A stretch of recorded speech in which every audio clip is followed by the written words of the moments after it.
Hey guys, I just wanted to do a quick video on the Melanie Gibbs testimony in the lorivallow trial since I did listen to that testimony today. And it lasted a good few hours. And a lot of the information is stuff we already knew from the prelim, and just other information that has come out.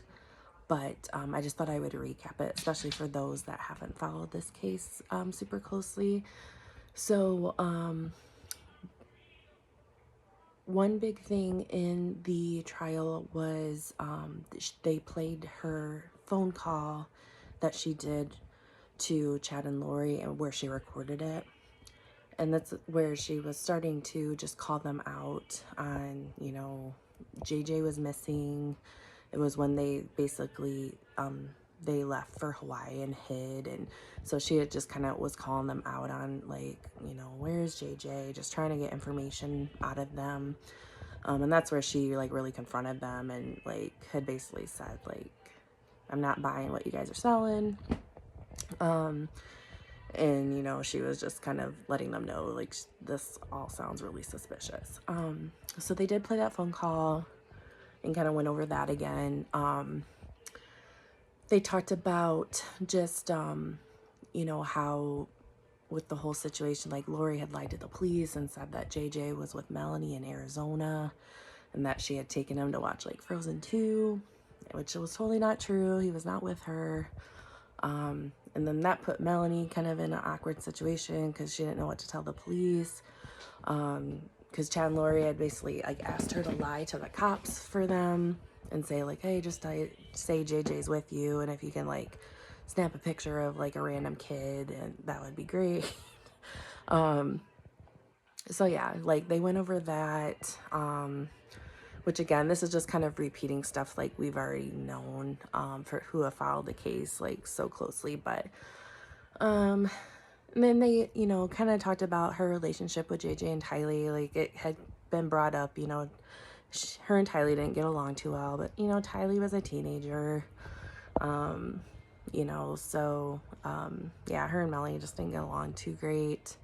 And she had talked to JJ a few times just when she would see him, and, she knew he was autistic and, all that kind of stuff. So they talked about that. Trying to think anything big that came out of that. Yeah, they talked about just like that time where it was around September of 2019, and Melanie was staying at Lori's, and that's around the time that JJ went missing. Like, yeah, she had seen JJ like that night before, and, like, he was kind of acting up, and Chad had, like, basically taken him upstairs or whatever. And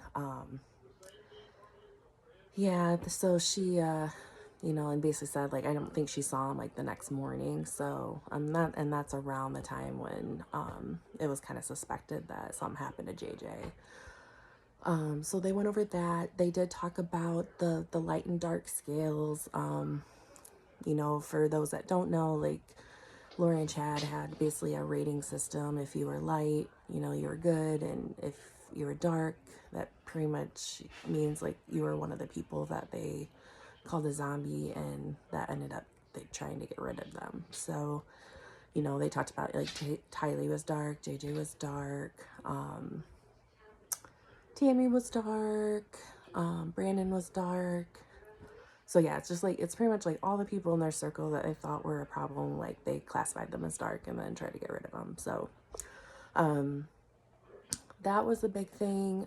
Yeah, I thought the prosecution, like, Lindsay Blake is the one that was leading this testimony, and I thought she did an excellent job. I'm kind of feeling like the defense is really weak. Like, the last just few rounds that I've watched, like, they just don't have a lot. Like, even their questioning seems really weak. And even the defense, like, with Melanie Gibb, like, I don't think he had much to work with, to be honest with you. Like, yeah, like, he tried to basically have her whole testimony taken out, like, saying it was, like, more hearsay, and yeah, supposedly saying, like, you know, not all the documentation was in place, that the prosecution like dropped the ball with that, which that got denied by the judge, thank goodness, because Melanie had like basically already testified. So he was like, I'm not going to throw out like all of her testimony.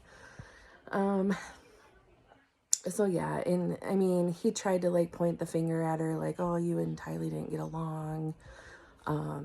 He kind of played that card for a little bit, but I mean, honestly, all in all, like, I don't, it doesn't seem like the defense has much to work with, to be honest.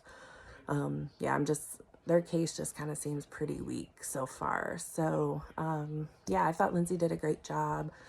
But that was kind of the gist. Like I said, with Melanie's testimony, there wasn't really a whole lot of new stuff that I didn't already know. But that hopefully gives you guys just a good recap of what was said. And yeah, definitely, if you haven't listened to that phone call, East Idaho News does have it up on their YouTube channel, where she does record her conversation when she basically confronts Lori and Chad. That's a really good call to listen to. If you haven't heard it, because yeah, that's a piece of testimony that got put into evidence. So definitely check out East Idaho News. This is where, you know, that's where I get a lot of my information on the case. They're just, Nate Eaton is awesome. Like, he's in the trial, you know, he's tweeting all day, and then he does these awesome recaps, usually like that night. And then he also uploads like all of the audio from the trial. So, so yeah, just if you're following this case, East Idaho News is definitely the people to follow. That's where I'm getting a lot of my information. So I'm going to leave it there, guys, but I just thought I would give you a quick recap on the Melanie Gibb testimony. And I know I have a few witnesses that I need to catch up on, like Zulema, and then there was a Detective Duncan, so those will be coming up next. So I will see you guys later, and have a good night.